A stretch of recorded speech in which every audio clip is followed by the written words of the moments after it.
Señores, bienvenidos como cada tarde de 4 a 5 en su canal 32 en el programa Prime Time.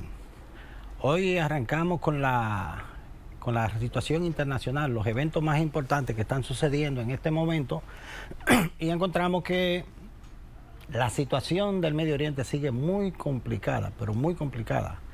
Las Naciones Unidas se está quejando de los bombardeos y de la cantidad de muertos que están sucediendo en el Líbano, y dice las Naciones Unidas que no es un deber moral, sino es una obligación humanitaria que hay de asistir y de parar esa guerra, de asistir a las personas civiles que no están involucradas en la guerra, que son miles los que están muriendo a causa de esta guerra, de bombardeos a áreas civiles.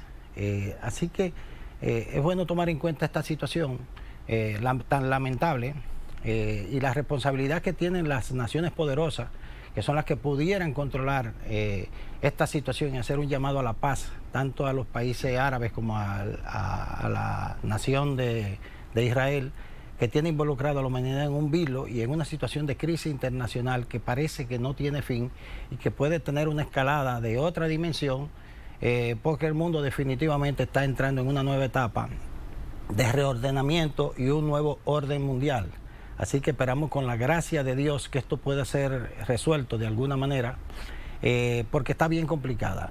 En el plano regional se complica la situación de Haití, nuestro vecino, porque se está planteando la situación de la lucha interna de las élites del poder de Haití, que hay una crisis planteada con el cambio del primer ministro provisional que se ha dado recientemente. Ahora hay un empresario y la situación de Haití también se está convirtiendo en una problemática humanitaria, porque se han suspendido los vuelos y también el acceso marítimo a esa nación, lo cual contrae necesariamente el agrandamiento, el ensanchamiento de la crisis humanitaria que hay con el tema de la alimentación de los haitianos, además de la problemática que significa para la República Dominicana la situación de nuestros hermanos haitianos que también residen de manera ilegal en nuestro país buscando la forma de ganarse la vida,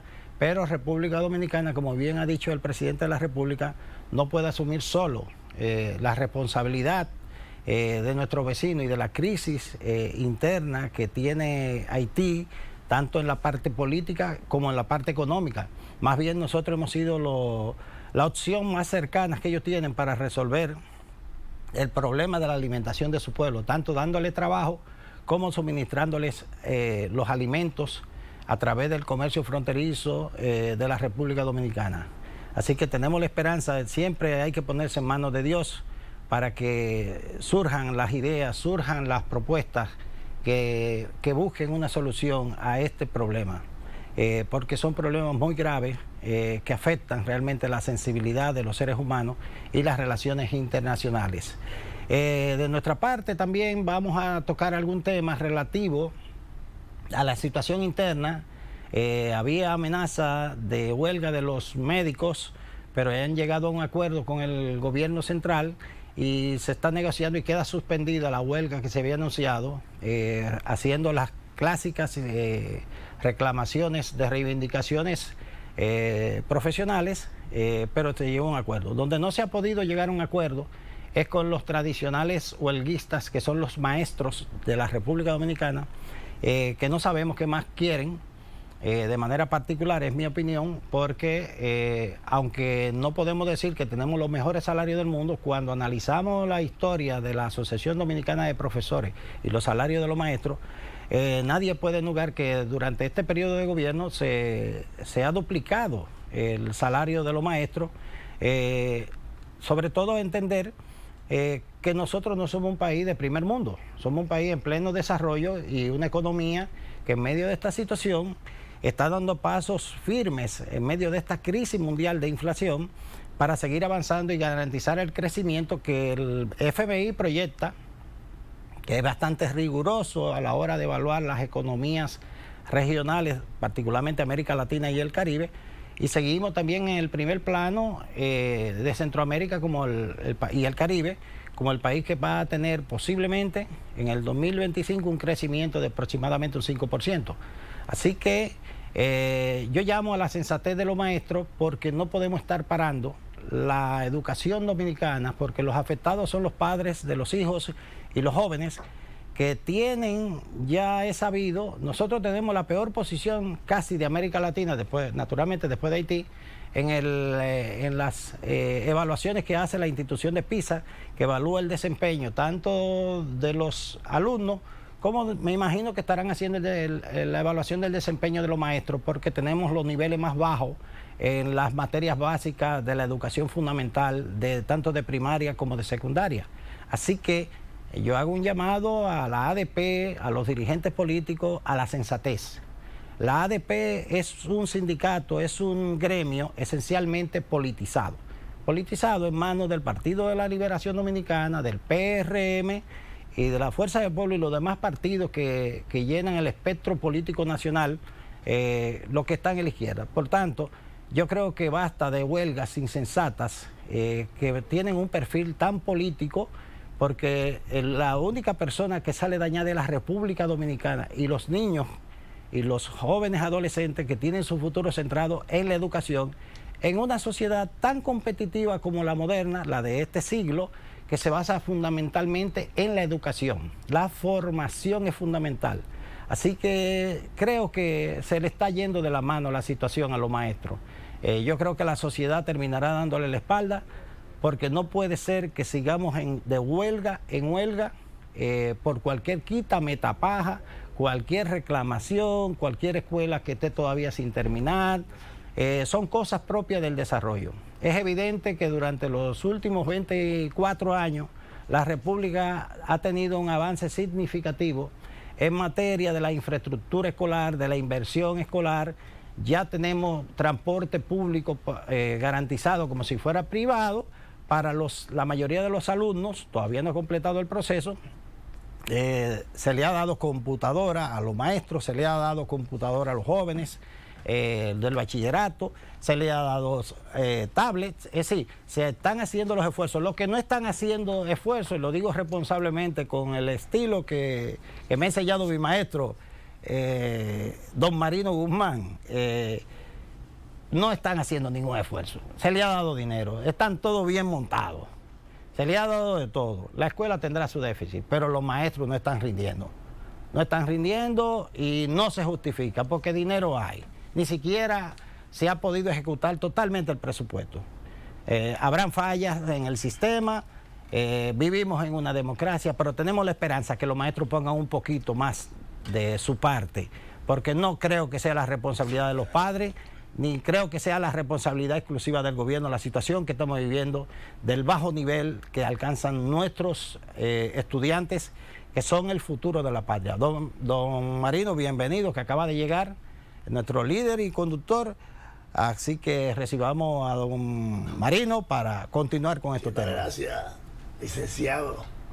Usted es maestro, ¿verdad? Saludos. Sí. Fui maestro, sí. ¿Es maestro? Maestro de universidades. De la universidad. Tanto de grado como de universitario. Sí, señor.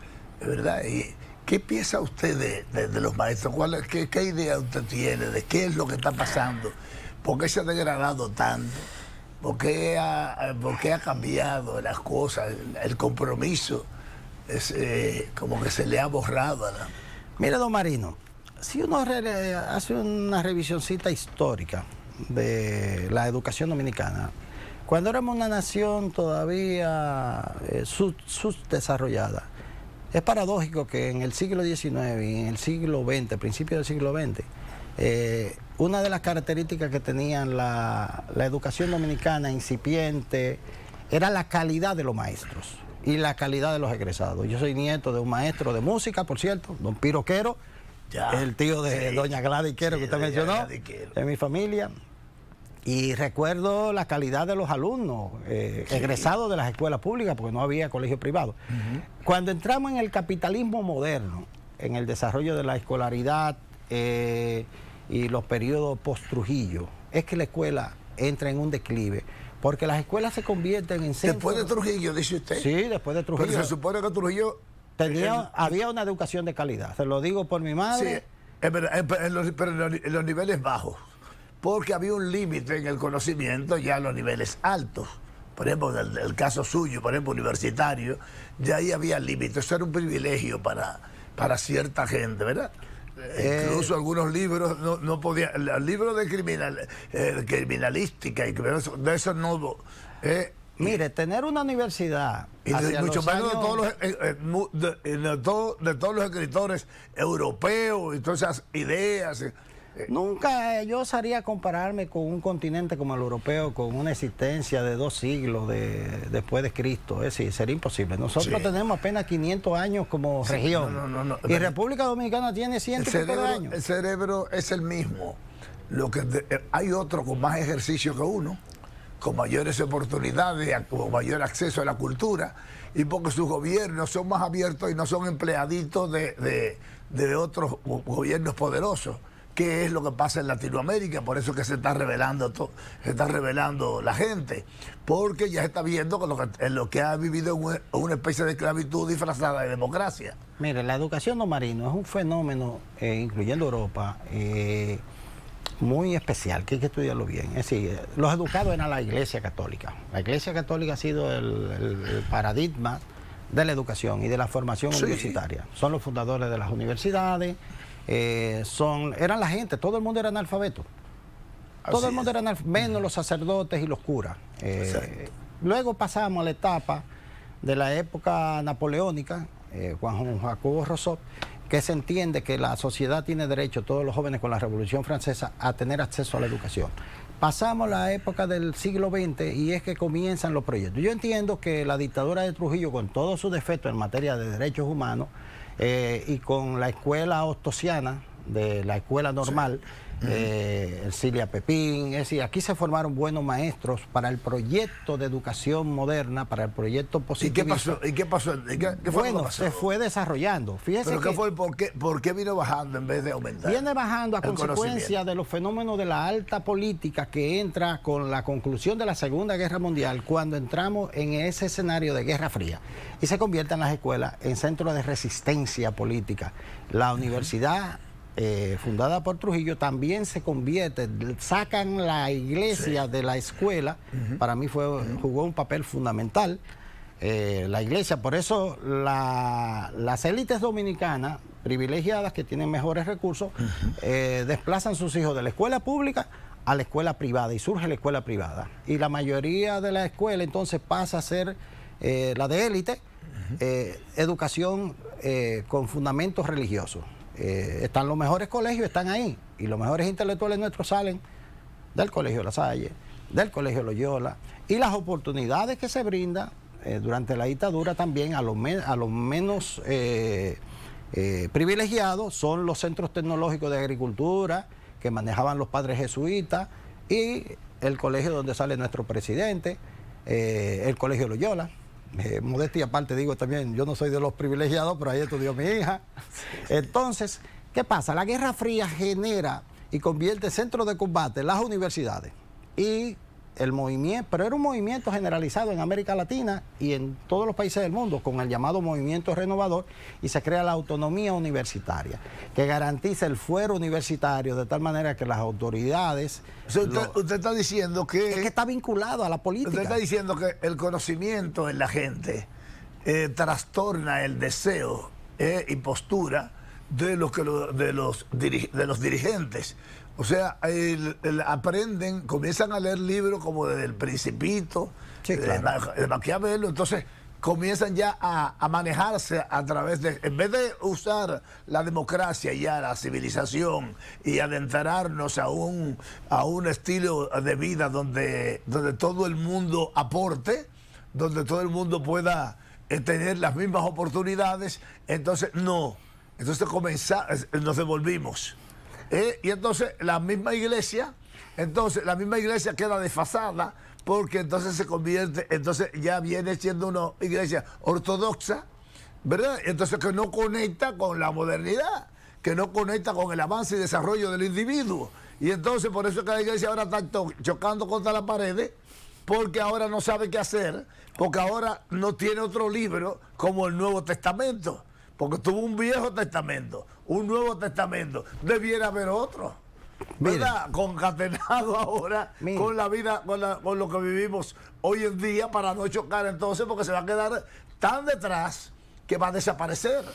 Don Marino, lo que pasa es que veníamos de una región donde el analfabetismo era altísimo y donde no eran las prioridades de las potencias que controlaban nuestros países, ni los modelos políticos. Es decir, no podemos hablar de la democracia en el siglo XIX, no hubo realmente, hubo caudillismo, que usted lo menciona mucho, hubo una especie de regímenes de autoridad, de fuerza, uno más, uno menos, Lili, Santana, Trujillo, que es el constructor del capitalismo dominicano. Entonces la educación no era una prioridad, pero se dieron cuenta que sí, y comenzaron a trabajar. Y fíjese que todavía la democracia no ha podido construir una universidad de la envergadura de la UAS, con todo ese gran territorio que tenía, que llegaba hasta la Lincoln. El mayor éxito educativo aquí yo se lo atribuyo a la Iglesia Católica, a los colegios técnicos, espérese, para élites, es verdad, y para gente con menores recursos en los pueblos con los politécnicos. Pero ¿qué pasa? Hablar de democracia es hablar de estos últimos 25 años, 30 años, porque durante los 12 años de la transición, de la caída de Trujillo hasta la guerra civil del 65, fue un periodo de definición donde no había nada claro. La educación no era una prioridad porque eran gobiernos de transición. La derrota, Estados Unidos impone un modelo de dictadura con ropaje democrático durante el periodo de Balaguer, cuando lo trae de Estados Unidos. ¿Por qué? ¿Entonces qué pasaba? Eso viene de mucho más lejos. Eso viene desde la época de Juan Gómez, el de Venezuela. El de Venezuela. ¿Verdad? Porque el modelo de gobernabilidad... Desde la época de Juan Domingo Perón. Le explico. Desde la época de Marco Pérez Jiménez. ¿Es verdad? O sea, eso viene para una forma de los Estados Unidos manejar a Latinoamérica después de la Guerra Fría. No tenía otra forma que no fuera esa, pero ¿qué pasa? Diezmando los deseos y aspiraciones de la población por falta de liderazgo. Entonces, ¿qué había que hacer? Nombrar a un tipo, mira, tú eres el jefe ahí. Lo que tú digas, eso es. Fíjate que aquí, cuando ya ellos no pudieron imponer otra dictadura, porque ese sistema, porque ese modelo se acabó, entonces trajeron, por ejemplo, un Balaguer disfrazado de democracia. Entonces, como Balaguer no podía hacer, cometer los crímenes que ellos cometen para borrar cualquier vestigio contrario a su política, entonces trajeron a Balaguer y le dijeron a Balaguer, mira, te vamos a poner a ganar, le hicieron un fraude, ellos mismos hicieron las mismas elecciones, votaron la vaina y pusieron a Balaguer. Balaguer aquí no ganó elecciones, aquí lo pusieron ellos, ¿verdad? Una forma, tú veías que los votos aparecían en los basureros y nadie pudo hacer nada porque las Fuerzas Armadas eran dirigidas y son dirigidas en República Dominicana y en Latinoamérica por los Marines y por el sistema. Totalmente. Por el sistema. Entonces vienen, traen a Balaguer, pero ¿qué hacen ellos? Lo que hacían los dictadores, que ya Balaguer no podía hacerlo, porque dañaba la imagen de la reforma, entonces comenzaron ellos mismos a matar jóvenes en República Dominicana, disfrazándolo como de una banda criminal. Pero eran ellos que estaban matando, masacrando a todos los jóvenes del país, mataron a todo el que tenía idea liberal, acabaron con ellos. Pusieron de títere a Enrique Pérez, que Lady Barceja, que Chilino, el otro, todos son militares, pero la mayoría miembros de la CIA y de la cosa. Aunque estuvieran en el ejército dominicano, trabajaban para el ejército, para el sistema norteamericano. Por eso, cada vez que un militar quiere prepararse, ¿a dónde que va? A Estados Unidos. A Estados Unidos, porque son una decisión de ahí. Ahora, con un manejo diferente, no con el manejo de los guardias norteamericanos, sino bajo la égida de un grupo de gente que también ellos ponen a que se hagan ellos de dinero mientras le manejen la situación, mientras mantengan en calma y en paz a todos los desbaratados y los miserables. En Haití Ahora se les revelaron. Haití es un país con gente con una fiereza, ¿verdad?, incontrolable, que podía ser controlada por François Duvalier, que se le convirtió en un dios, que le dijo que él era la divinidad porque le curó los pies. Después, el último presidente que ha tenido Haití fue Jean-Bertrand Aristide. Después no ha tenido ningún presidente. Todos han sido títeres que han puesto ellos mismos para masacrar a ese pueblo. ¿Y qué han hecho? Robar, porque ellos le han permitido, llévate lo tuyo. Es a cambio de eso que hacen el trabajo. Eso es todo. Estoy de acuerdo con usted en esa parte, en la parte de la política, de control de la sociedad. Pero la educación, surgió lo que se denomina a nivel universitario el llamado movimiento renovador en Argentina, que se extiende pidiendo esas libertades, pero que fue usada por la izquierda revolucionaria, es comprensible, como un refugio para poder manejar esa confrontación con las élites norteamericanas de control social, porque ya ellos tenían el control del territorio. Entonces entramos en la etapa de la búsqueda de la democracia que estamos disfrutando. Pero ¿qué es lo penoso de todo esto? Que llegamos a la democracia, ya no se persigue a nadie por sus ideas. A mí me daba miedo andar con un libro de García Márquez, porque la policía de Balaguer te daba cajetas si tú andabas con García Márquez. Entonces, estamos desperdiciando la hora. No, no se persigue, ahora es más sofisticado. No, no se da ese fenómeno. Ahora usted acaba... Mire, yo puedo acabar con el presidente Abinader. Yo puedo acabar con el presidente Abinader aquí, ahora mismo. Y yo no voy a encontrar un Calí allá afuera que me esté esperando. Pero si tú eres guapo, ve algo que... Bueno, yo fui guapo porque yo participé durante el periodo del Balaguerato, jovencito, con menos de 18 años. Yo estaba tirando volante cuando Balaguer decían que no iba a entregarle el poder a don Antonio Guzmán. Yo estoy desde los 14 años en la política. ¿Qué pasa? Estamos desperdiciando en la democracia esa escuela combativa. ¿Tú sabías que Balaguer no está haciendo el trabajo? Lo que está haciendo es, parecen, ¿cómo le diría yo? Una figura de los animales, es decir, hienas que lo único que quieren es dinero. Que Balaguer se convirtió en el defensor del pueblo. Balaguer, cuando él sacaba algunos, ay, a ese no lo maten, déjenme que yo hablar con él. No, déjenlo, tráiganmelo, tráiganme a ese muchacho, que su papá es hermano mío.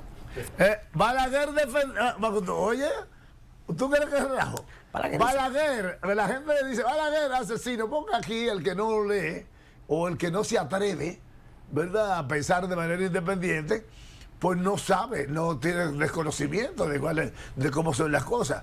Pero Balaguer, acuérdate, Balaguer, ¿a quién salvó Balaguer? Ellos querían matar a Peña Gómez.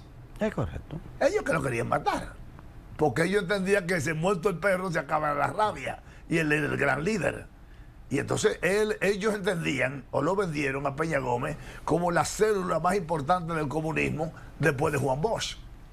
Que Juan Bosch, ellos no lo iban a dejar de gobernar nunca en la vida. Aunque Juan Bosch era el más popular y el tipo por el que el pueblo dominicano quería votar y que quería que fuera presidente. Pero aquí el pueblo, digo, los que estaban al lado de Juan Bosch, muchos de ellos también agentes, los que traicionaron a Juan Bosch, esos sí sabían que el sistema no iba a permitir que Juan Bosch fuera presidente. No, lo boicotearon a todos por doquier. Para que no fuera presidente. Y después a Peña Gómez tampoco. Peña Gómez tampoco, que no pensara. Todavía Balaguer le iba a dar 2 años, que él podía reelegirse. Y los agentes de la CIA, dirigentes del partido, del PRD, alrededor de él, lo traicionaron. No, tú estás loco, porque lo mandaron a persuadirlo de que no lo aceptara. Pero mentira, fue una combinación entre una cosa y la otra. ¿Y qué pasó? Vinieron las elecciones. ¿Y qué pasó con Peña Gómez? Y el estrés se lo llevó. Quien mató a Peña Gómez fue el estrés. Sí, es correcto. Acuérdate que el estrés es la causa de las enfermedades catastróficas. Sí, señor. Fue el estrés, porque todavía Peña Gómez era un ángel. Él creía en la gente. Él creyó en Balaguer y creyó en el equipo que tenía alrededor de él, no sabiendo que eran engendros del demonio todos. No sabiendo que lo estaban vendiendo, porque ellos sabían todo lo que estaban alrededor de Peña Gómez, dirigente del PRD, y que muchos están en otro partido ahora, sabían que no iba, y ellos vendían, ellos eran los que informaban todo lo que hacía Peña Gómez. Y lo más Y importante, lo boicoteaban adentro. Peña Gómez lloraba porque porque la gente, el pueblo dominicano, quería a Peña Gómez, pero con un fervor tremendo. Aquí nadie va a hacer lo que pasó, por ejemplo, en el puente de la 17, como fue ese pueblo entero, sin darle un peso. No como ahora que llenan el Paraninfo de ahí y se gasta qué sé yo cuántos millones para que la gente pueda ir ahí a gozar. Y usted sabe, y le llevan orquesta y vaina a bailar. don Marino, el último punto, y justamente don Juan Bosch y Peña Gómez eran dos maestros. Claro. Esa era la vocación. Sí, Peña Gómez tenía el título de abogado que le servía para la política, pero su gran vocación era ser maestro y de primaria, y lo insistió. Entonces, ese es el tema que nos trae, nos llama la atención. Cuando estamos en una plena democracia, con todas sus imperfecciones, la escuela y los maestros se han agachado hacia otros objetivos. Ya no estamos en la Guerra Fría, ya no estamos en la represión de la CIA, de los sicarios que contrataba el gobierno para luchar contra ideas supuestamente comunistas, que eran ideas no comunistas, eran simplemente la vocación por esta democracia que tenemos. Entonces, ¿qué ha pasado con la educación? Que tiene más recursos, tiene un presidente democrático, casi permisivo, y sin embargo, entonces lo que hacemos es boicotear con la cantidad de dinero que se está invirtiendo el proyecto de mejoría de la educación. ¿Es cuánto, don Marino? Bueno, la situación de Cuba es dramática. Sí. Creo que Cuba está ahora mismo por debajo de Haití, porque Haití por lo menos tiene a la República Dominicana, donde le quita su pedacito, cuando, por lo menos, de arroz, de plátano y de vaina, ¿verdad? Y que tiene trabajo y hay un intercambio, ¿no? Una cosa, y tiene la fuerza y la energía que tiene eso en los guerrilleros. Pero Cuba no tiene nada. Cuba no tiene a nadie al lado que le pueda dar un plato de comida. Y óyeme, y la naturaleza se ensañó contra Cuba también. Sí, le da duro. ¿Tú sabes lo que es meterse 4 fenómenos atmosféricos, 4 huracanes? Y para lo que además y para lo que hay sembrado en Cuba. Sí. No hay forma. Y este joven que está ahí parece que no tiene mucho en la bola, Díaz-Canel. Tampoco se ha manejado. De lo único que ellos estaban viviendo era de Venezuela. De Venezuela, y ya Venezuela no puede ¿Y ya? hacer gran cosa. Sí, sí. Porque ellos debieron por lo menos producir su propia comida. Cuba debiera estar produciendo su propia comida y sacándole la lengua a los de al lado, con muchísimo plátano, batata y de todo ahí. Hay cosas que son... Que eso lo hizo Fidel Castro cuando lo cerraron todo. Fidel Castro lo primero que hizo fue una reforma agraria. Cuando Estados Unidos comenzó a cerrarle todo por las decisiones que tomó Fidel Castro, ¿verdad? Por lo menos, y comenzó ahí hasta que vino la negociación con la Unión Soviética. Pero se mantuvo. En República Dominicana, para lo que hay sembrado, que ni llueva. Seguimos en Prime Time.